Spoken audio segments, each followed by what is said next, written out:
Hi there, everyone, and good afternoon. Thank you for tuning in to this live discussion today. I'm joined by Dr. Sarah Fane, the newly appointed Director of the Marylebone Cricket Club Foundation and the founder of the charity Afghan Connection, and also Zainab Hussaini, Afghanistan's Country Manager for Skateistan, the award-winning international nonprofit which empowers children through skateboarding and education in Afghanistan, Cambodia, and South Africa. Thank you for joining me today. If we start off with Zainab, unfortunately Zainab can't have her camera on, but we'll have her audio. So Zainab, if we kick things off with you, could you tell us the story of how and why Skateistan was founded and how you came to be a part of the organisation? Yeah, hello everyone. Thank you for giving me this opportunity to join. Skateistan was founded in 2007 by a man named Oliver Perkridge. He was coming to Afghanistan to meet his girlfriend, actually.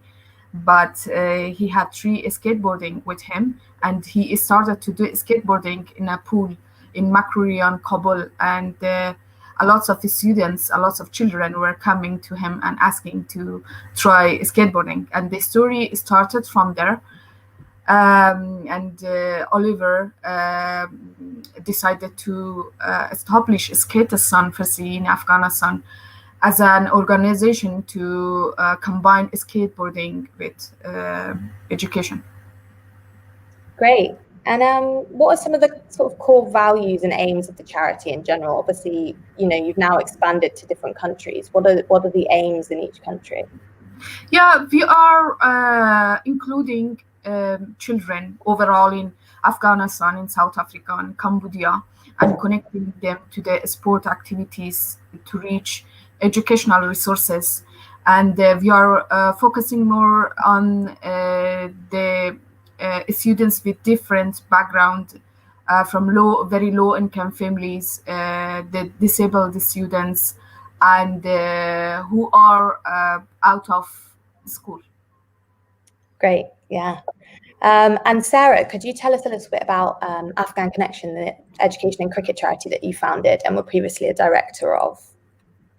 Yes, I founded Afghan Connection in 2002, and it was following visits to Afghanistan as a doctor. I went there in the Soviet War and then again under the Taliban, and I was so inspired by the country, I wanted to start a charity.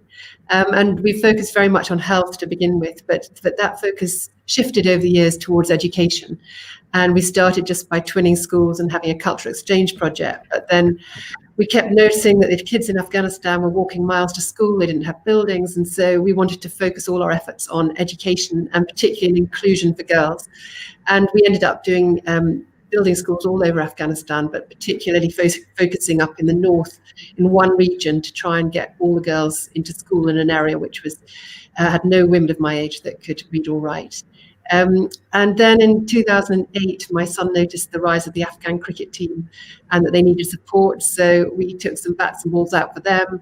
And then they had this magnificent rise from being refugees in Pakistan to coming back to Afghanistan to making it eventually to the World Cup. And on the back of that, the whole of Afghanistan got so excited and we started supporting grassroots cricket. And that's what we've been doing to this day. Yeah. So what are some of the key projects, the details of some of the key projects and achievements of the organisation? I think that our project that we designed up in the north in a very, very remote area is one of the things that we're most proud of. We worked there for more than 11 years and we had a holistic approach. We wanted to really understand why the girls weren't going to school. So we spoke to the local people and tried to understand all the reasons why they were worried about it. And as a result, we ended up doing a project which incorporated building schools, supporting children in communities where they couldn't reach the nearest school, training female teachers and supporting the district education department. And after we've been doing this for up to 11 years and built a number of schools and trained 1,000 teachers in the area, we've now got about 80% of the girls going to school, and they're going to school in equal number to the boys. Okay. So that's been fantastic. And then I think with the cricket, we've managed to build over 100 cricket pitches in schools and provide those children with training and kit and And really, it's been such an amazing story in Afghanistan, and it's given people so much joy that cricket's gone from something that wasn't played at all really in 2002 to something that's everywhere now. So again, it was wonderful to be a part of that. Yeah. And so you're now the director of the MCC Foundation. Could you tell us a little bit about the foundation and what it does in sort of promoting sport and cricket around the world? Yes, so the MCC Foundation is the charitable arm of the MCC, the Marylebone Cricket Club, which owns Lord's Cricket Ground and is one of the most famous cricket clubs in the world. And our sort of remit really is to transform lives through cricket. I've seen myself what an incredible thing happened in Afghanistan through the cricket and how it empowered a nation and all the people there. And so I come from that background, and we work across the world. We work in the UK by trying to support children from disadvantaged backgrounds to progress on the talent pathway in cricket. So there's lots done to support participation of cricket in this country, but there's not much done to encourage people to take the next step. And there are huge social and financial barriers to playing cricket professionally or to be playing in clubs. So we're working hard with the children from BAME backgrounds and from disadvantaged backgrounds to help them on that pathway. And then globally, we're trying to support countries like Nepal to have a similar rise in cricket to the Afghan team. So we're putting in lots of work there alongside the MCC to support cricket at grassroots. And then I'm hoping to start a project supporting refugees across the world through cricket. Fantastic. So Zainab, sort of coming off this point of, empowering people through sport or empowering them through, extracurricular activities, why do you think it's so important to combine sort of traditional classroom education with more of a kind of active and creative, like extracurricular activities such as skateboarding? How does this kind of help to empower and complement the learning of the students within Skateistan? Yeah, we want to create leaders for a better world. And to do this, children need to be educated in the traditional sense. Of course, they need to be able to read and write, but also to think critically, to come up with creative solutions and to be resourceful. Afghanistan, as you know, Afghanistan faces many challenges, and if our students are not to make an active difference in their community, they need to be determined and innovative. This is what we aim to encourage both in the classrooms and the skate park. And so how do you feel that at skateboarding, when children end up having those skills and that talent, how do you think it empowers them in the classroom? Do you think it makes them more confident in their abilities in other classes and other skills?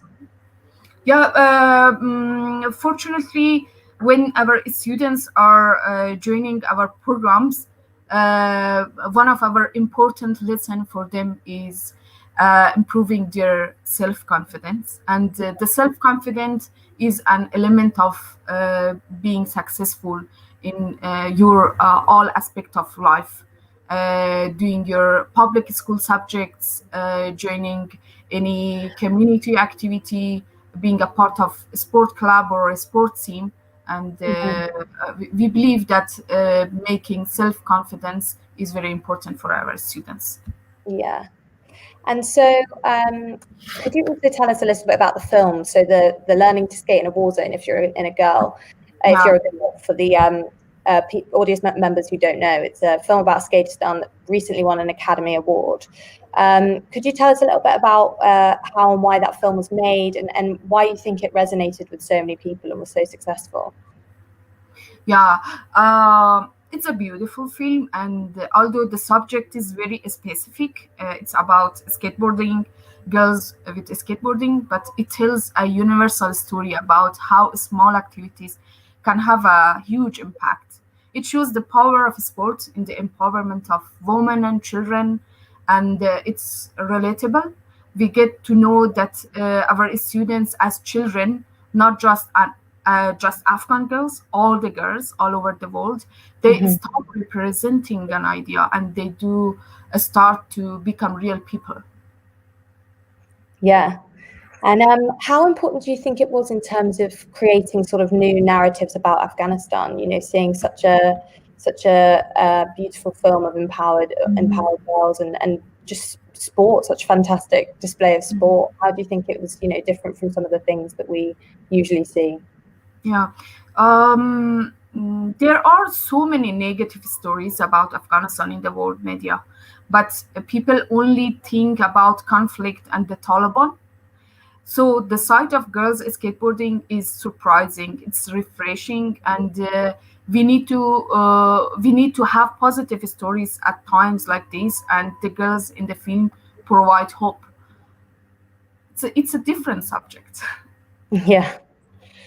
So Sarah, within your work, obviously you've seen the ability, as we've spoken about here, of sport to kind of initiate leadership skills and qualities, but you've also seen and often promoted the idea of social cohesion and social change through sport and education. How do you think this is instilled in younger generations? Oh, I think first of all, I couldn't agree more about the positive stories that Zainab's talking about. You know, I loved the Afghan cricket story because it really got out all over the world, and we are so fed up of only hearing about the war. It's so hard to get a good news story out. So I totally agree with that, and I think that the cricket and skateboarding has been a wonderful outlet for that good news. I think it's very difficult to create social change. I think that something like cricket is wonderful because you can get children in a team who can be from any background, race, gender, and they will play together because they want to win or they want to enjoy the sport. They'll forget about everything else. So it's a wonderful way of bringing people together. I think the rise of Afghan cricket did a wonderful thing for the country. You know, it had, as we know, 40 years of conflict, few heroes, few good news stories, and the sort of continuous winning and doing well and being on an international stage brought people out in celebration of their team, brought the country together. There was a little bit of divisiveness with the Pashtuns. People think of it more as a Pashtun sport, but there's been a lot to try and change that, and it's now played in 32 or 34 provinces in Afghanistan. So I think it's got enormous powers, but we can't underestimate how difficult it is to create social change. And I think, above all, we've got to make, like, for example, cricket in the UK, we have to make it welcoming to all. And I think sometimes it can look a little bit in this country like a sport that's for the privileged. Whereas in Afghanistan, I think any child can really dream of playing for the national cricket team one day because the team came from the refugee camps of Pakistan. So that's what I want to try and instill in this country, that we can all dream of that. You know, we should have the most incredible dreams that anyone can play cricket. It should be a sport for all. Yeah, fantastic. And so what do you think, well, from your experience, what does cricket kind of look like at the grassroots and provincial level across Afghanistan now? You know, how have teams and leagues formed, and what kind of impact is this having on communities?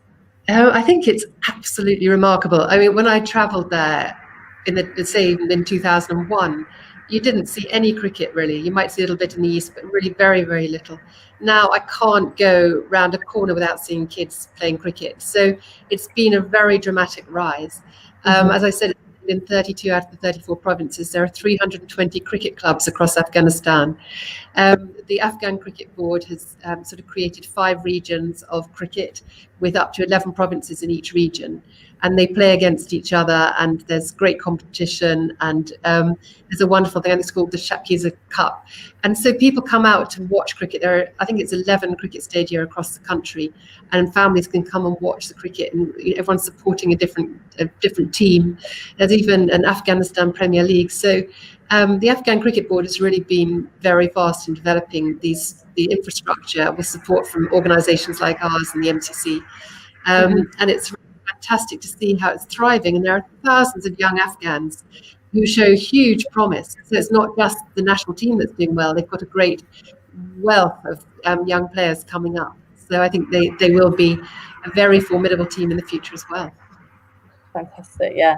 Well, yeah, let's hope it continues with talented new players. And how important do you think this kind of rise of cricket is for the diaspora, for instance, for that kind of sense of national identity and affiliation with home? I think, as we say, as a national sport, it's done wonders for Afghanistan. But also, I cricket played in India, Dubai, South Africa, and the UK by the Afghan team. And all those places I watched, Afghans came from all across those countries to watch their team. It gave them something really remarkable to do and to be spirited about. And even after the matches finished, they stayed to dance. They were determined to see their team. So it brings a tremendous sense of belonging, even though they're far away from home.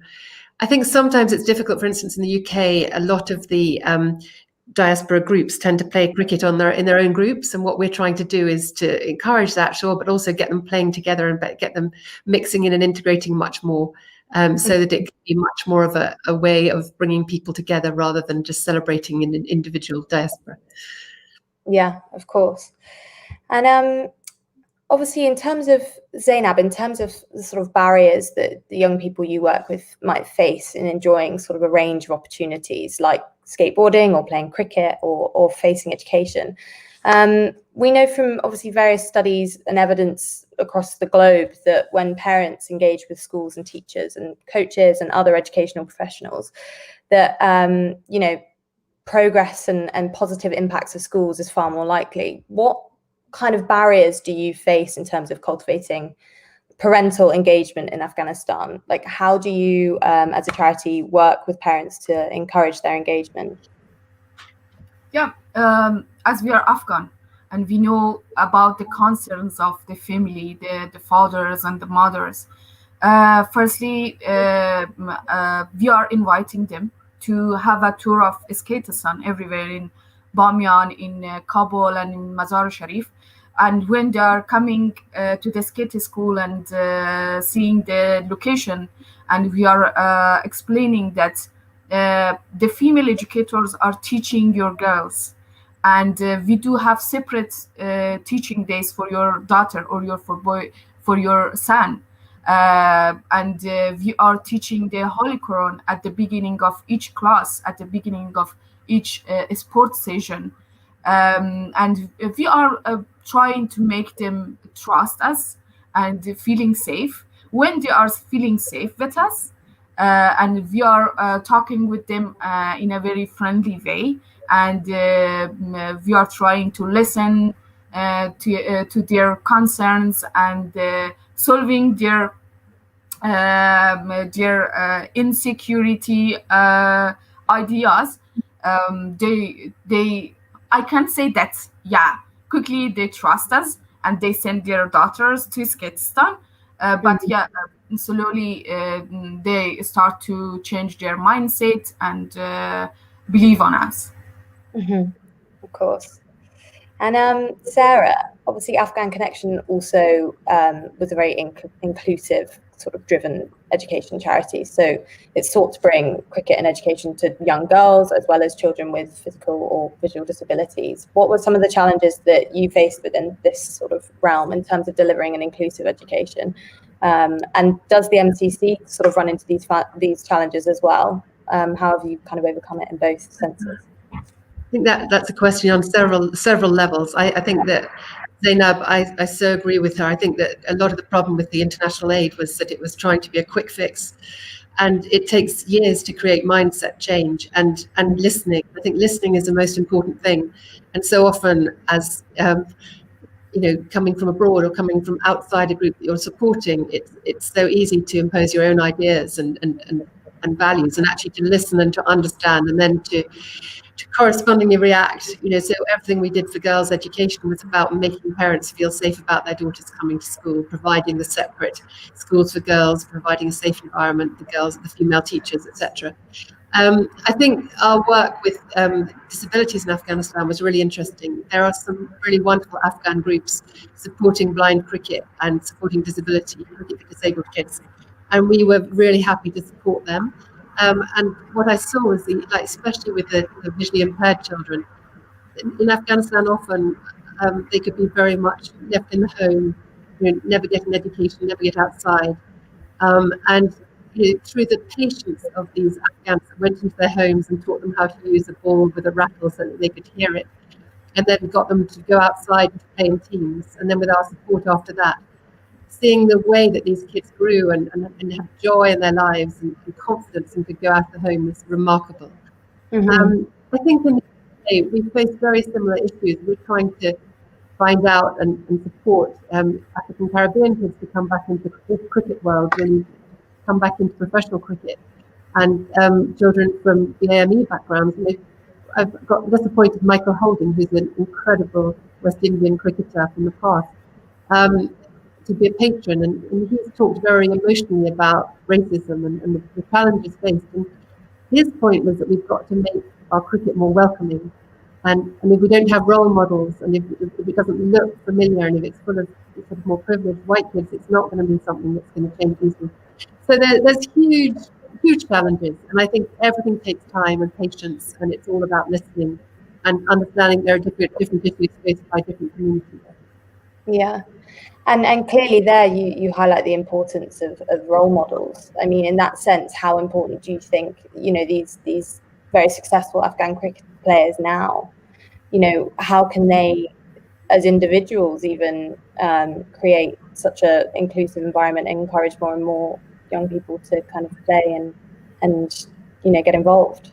Yeah, I think they're remarkable. I mean, the pressure, I've met them a lot, and the young ones, especially Nabi and Rashid Khan, they're incredibly young, and they have had this huge weight on their shoulders. They've been the joy and hope of their nation, really. And young people really look up to them, and they could have gone so badly wrong. But they are remarkable, and I know that they're all doing incredible things for charity and supporting their communities. But they are role models, and so many young people in Afghanistan aspire to them. And I think that that's something that perhaps Afghanistan's been missing for some years in the years of conflict. And so they are absolutely remarkable, and they have encouraged thousands of young kids to take up bats, and to take up cricket. Exactly. And they had a slogan out there, put down your guns and pick up your bats. They've encouraged thousands to take it up, and it's done so much good for young people. And that's what we need to actually emulate here. I think they're a remarkable example to the rest of the world. Yeah.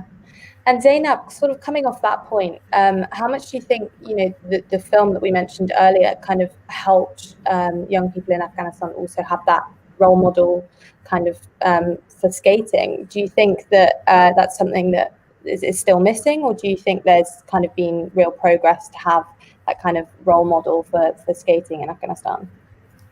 Yeah, unfortunately, we were not able to show the documentary inside Afghanistan because of the safety of the students who are at the field. But we do have a lot of other programs. We are inviting external people at the skate schools and making a chance to the students to be familiar with the local role models in Afghanistan.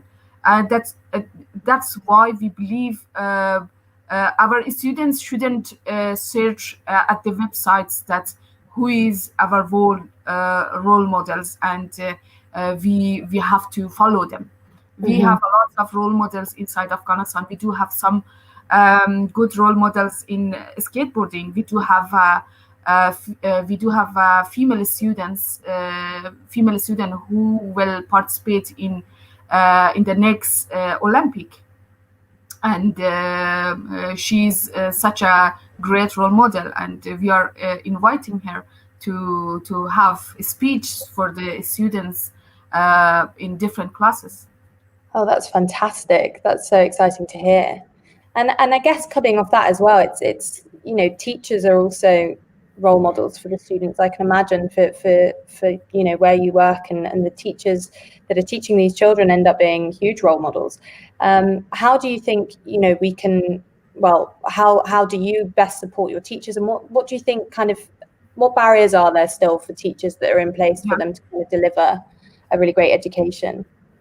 Yeah, fortunately, I can say most of the half of our educators were our former students.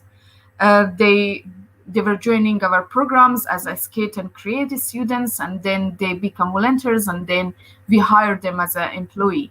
Although we had some challenges with the families, but we were trying to convince the families to send their their girls to our programs, and then they become an employee. You know, the poverty is a big issue overall in Afghanistan, and when a girl or a boy get an employment, it's a very big help for them, for themselves and for their family.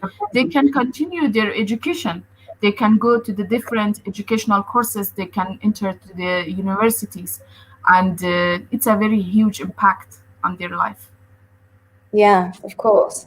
And so could you tell us a little bit about how coronavirus has impacted, you know, we're talking about all these different challenges at the moment, but obviously there's a very large one with the pandemic spreading. How has that kind of impacted your teaching and the ability of the children to kind of learn skating and their other kind of lessons? Yeah. It was, I think, on August 2020, we stopped teaching our students in person, and all of our skate schools were closed. But we were staying connected with students and teaching them via phone calls, connecting some of them on our WhatsApp group, providing internet bundles to our youth leaders, students, and helping some of our IDP students with food aid boxes, and helping some of our students' mothers to come over the pandemic trauma. Yeah, we had such kind of programs, and we were trying to not being far from our students, because this pandemic happened and all the public schools were closed. Our people were on quarantine, and students had no activity. The number of family conflicts got increased, and we were trying our best, and I can say we were successful, and we were one of the NGOs who was providing online teaching resources and phone calls to the students. That's fantastic to hear. And yeah, it must have been a very challenging time, but it sounds like, you know, especially as now sort of things can start getting a little bit back to normal, that, you know, that's something that hopefully you've overcome really well. I'd like now to just introduce Raheem Javid, who is the founder and director of the Children's Museum for Science and Technology, the first and only museum of its kind in Afghanistan. Sort of coming off what we were just talking about, could you tell us, Raheem, a little bit about how you've been coping with coronavirus as the museum? Oh, hi, everybody. Sorry, I'm a bit late. I was actually entered as an observer. COVID-19 has really made it really affected us to a certain degree. First of all the schools were closed, and then we have some of the funding that we were applying for that kind of stuff for 7-8 months. But at the same time, the negative points, and of course, everywhere is closed. The children are losing touch with being in touch with school, so they can't really, you know, they have to come back to the idea of just going back to school after like 6 months or a year or so. So that has been kind of difficult on the negative side. On the positive side, that really allowed us some time so that we could really focus without interruption, focus on the science and technology aspects, grow our staff threefolds, and then try to work on some issues without interruption, so that we could be ready for the academic year. Fab. So could you tell us a little bit about the key sort of values and objectives of the museum? You know, why you founded the museum, and kind of the main work that you do? Sure. You know, one of the things, I came back from the US about 12 years ago, and one of the things that I noticed was the noticeable absence of science and technology in the Afghan curriculum. And that really kind of, you know, when we were talking in the US, everybody grew up with science and technology. We knew at least our basics. It was part of the language of what we used. but here was very noticeably absent. So, and the other thing that I noticed is like science and technology is not well invested. Few colleges, universities actually are have degrees in science, and a Kabul University has, and a couple of other ones, but they usually don't. And they don't really see this as a problem. There's hardly BAs, some BAs, hardly any MA, masters in science and in technology, which is sad considering how much science and technology is needed for a developing country. Mm-hmm. So it took me 1.5 years to do research on. See, the thing is, when you bring a foreign idea, you have to see how you're going to adapt it to Afghanistan. How do you translate it so that it is not lost in translation? Science is everywhere the same. Science doesn't change, but the thing is how you teach it, to what level you're teaching, what are your basics that you're going to teach from. Those are the things that we need to work on. So for 1.5 years, I was doing research. I was talking to students. I was talking to teachers. I was talking to school owners, especially private schools, and the Ministry of Education to see what we can do. What do they have? I mean, I don't want to enter in a level of science for high schoolers age 7 to 12, grade 7 to 12, that it goes over their head or it just becomes too boring for them. So in the method, how to make it more interesting. So those are some of the reasons why, we looked at some of the problems and we came in. And one of the key issues, basically making STEM a regular part of teaching in schools. Kids were afraid of science and of sciences in general. Oh, physics, chemistry is so boring, all of this. Just like, in the US, there's math. Everybody's afraid of math or hates math or all that. Mm-hmm. And it's actually a cool thing to say, I hate math, or something acceptable, So it's the same thing here. That the kids were really afraid of it. And the other thing that we wanted to, other key value is that we wanted experiments. We want people to experiment, kids to experiment, to see things. Labs exist in schools, in some schools. Lab exists, but no one is allowed to touch anything, and they don't have to allowed to go there. They have one room, they have a few things that look scientific, but neither the teachers know how to teach it because they don't have a laboratory person. And they don't know how to mix things together to get a chemical reaction or something. So these are some of the values that we want to work on, and teaching teachers and making really science part of everyday curriculum, make it interesting, and do hands-on experiments. And the areas that we covered that you actually mentioned, I just want to say physics, chemistry, biology, geology, astronomy, and engineering. These are the areas that undercover.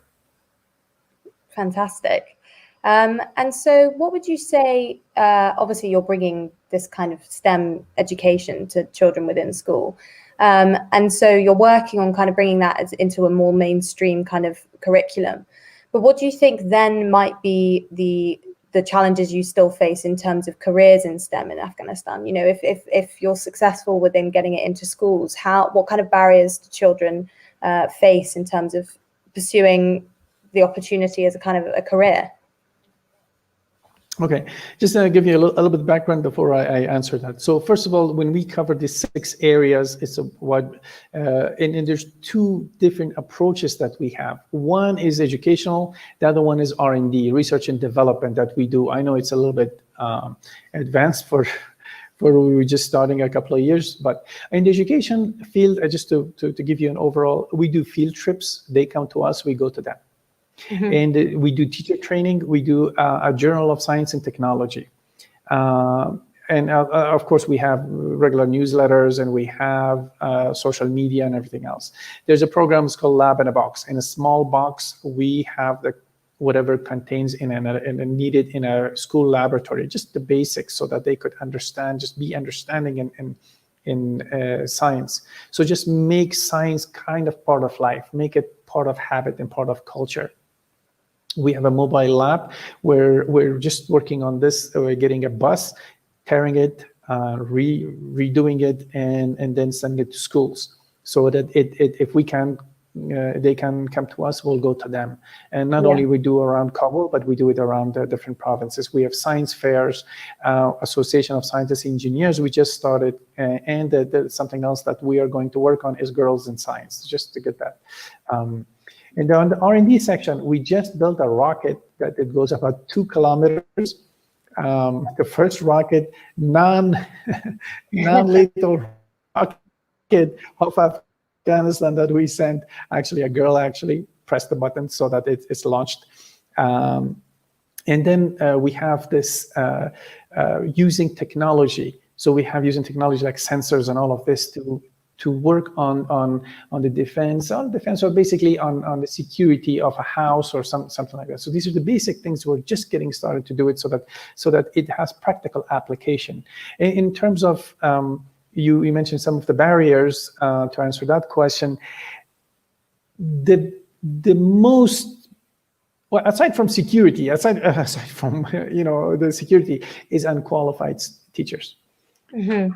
Corruption is the number one reason that, being a teacher is seen as something suitable for a woman to do, most likely. So they just want some of these, the families, all of this, that I want my daughter now, that she has some sort of education, has to become a teacher.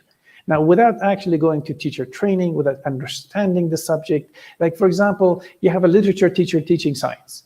What does she know or he know about, science? It just learns and just talks without, and teachers get, students get really bored and they don't understand. They can't even answer questions because the teachers, because they themselves don't know, they just snap at them. So that they just, we had this conversation just today about one teacher said that, like, oh, I can't ask any more questions because I'm just afraid of being shamed into silence. The other thing is a non-related, expired school curriculum. I mean, that really is this school curriculum here does not, maybe it's from 1950s, would have been great, but now it's just outdated. And then we have few qualified scientists, which means few experiences and fewer knowledges going around. So there are a few people that have the knowledge. They are pulled in every direction. It doesn't get to everywhere. Public schools, majority of the kids go to or missing laboratory altogether. They don't even see just even one experiment. Not that private schools are any better, but they're a little bit better. And there's no value in science. They don't value science at all. I mean, this is sad because science could answer a lot of questions, and poverty obviously is the other thing. So these are some of the barriers to answer your question. Yeah, of course. And what do you think? Earlier we were discussing the idea of a kind of role models within cricket and within skateboarding, and how that can kind of help both inspire children and young people to kind of take part in different activities, but equally, how it kind of creates a bit of a national unity to get behind someone. What do you think, is there room for that within STEM, and what have you seen in terms of, the women's Afghan robotics team and things like that? What impact do you think that's having in terms of STEM initiatives in Afghanistan? Well, it is one thing is making science cool. And that's very important. It's like, oh, I can be something in science too. So, and it's cool too. And I get to travel around and I get to make things, and it's empowering. It's for self-esteem, for many different things. It's something that kids could aspire to. Those are good things. But still, for a science-starved nation, it's not an exaggeration. Science has very little place in Afghanistan. We need a lot more. And one of the things when I was doing R&D, it just specifically for this reason. When we launched a rocket, it is just to show kids how cool it is. Yeah.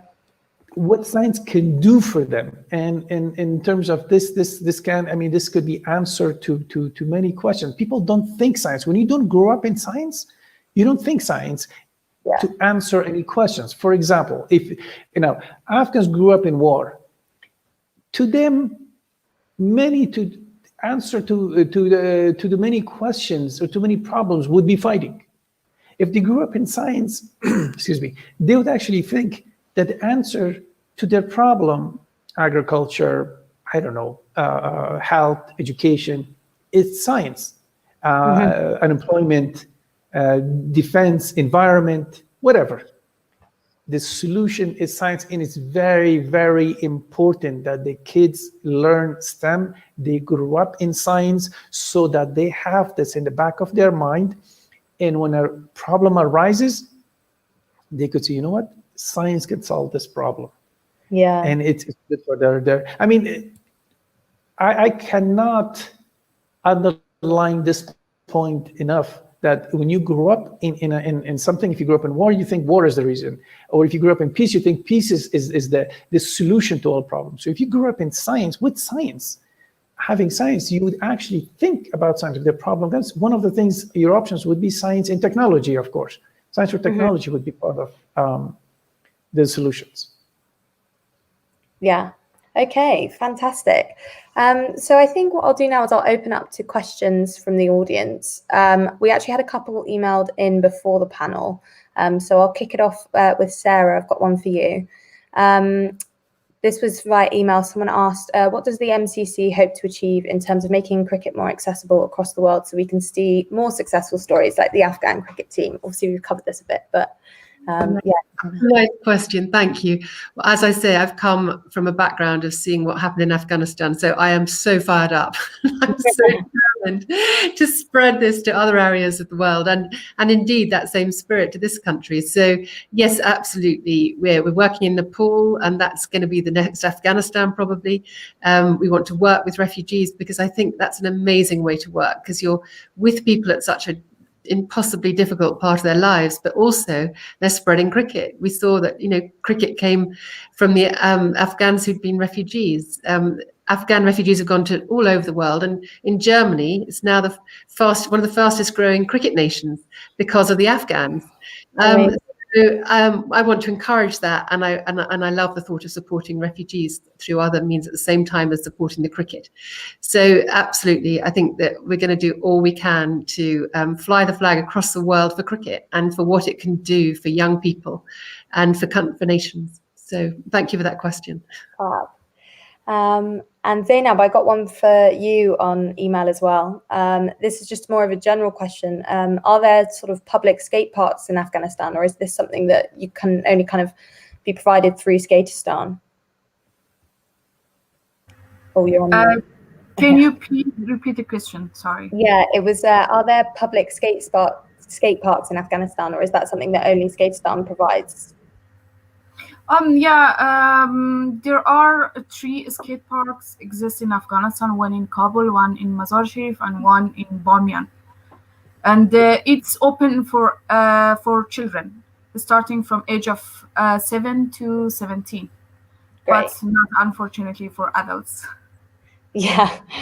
And Ramin, here's one for you.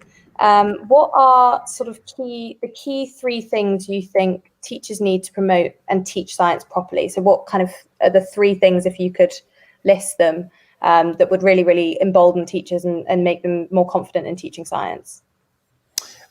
First, they need to know science themselves. A lot of people in Afghanistan is still teaching in a traditional manner of everybody just memorizing everything. So knowing science and then doing everything hands-on. They have to experience it. When you experience it, you really would enjoy it. And when you enjoy it, it shows and it gets your students interested and allow them. One of the things that we do here at the museum, and nobody else does this, that we actually give kids things to touch and handle. A lot of people don't touch it, it might break it. What it does is actually brings down the self-esteem of a kid who thinks that a jar is more important than he or she is. And I mean, it's a small thing when you think, when just on an everyday, but it's very important because that person, how can if you can't touch a test tube, how can you reach your dreams? You wanted to touch your dreams. If you are not seeing a lab, how can you think of bigger aspirations? If you don't have the self-esteem, how can you fight something better for something better? You know, you have to know a little bit more about the subject. You have to get people involved and have experience and understand. So to me, the last part would be, if teachers allow, first of all, they need, as I said, they themselves, they need to know, they learn and make it fun, and then allow students to make mistakes. And it's okay to make mistakes. It's okay to break a test tube, because they would learn at the end. And these things, the rest is going to, the kids would naturally follow and become aspired to do bigger things in science and technology. And then just on general self-esteem. Yeah, of course. Fab. And Zainab, we've got one for you here in the comments. This is from Keith McIntosh. He said, "Hi Zainab, we both ran the Marathon of Afghanistan in 2015. I'd be interested to know more about how barriers differ across the country. I assume this is in reference to access to skating and education. So how have you experienced it to differ across the country?" Yeah. Hello, Kate, and really happy to hear that you're here. We can say that insecurity as a general barrier in Afghanistan, it's affect on everywhere, every cities. But each city has their own barriers. For example, in Kabul, insecurity is a very huge problem for everyone.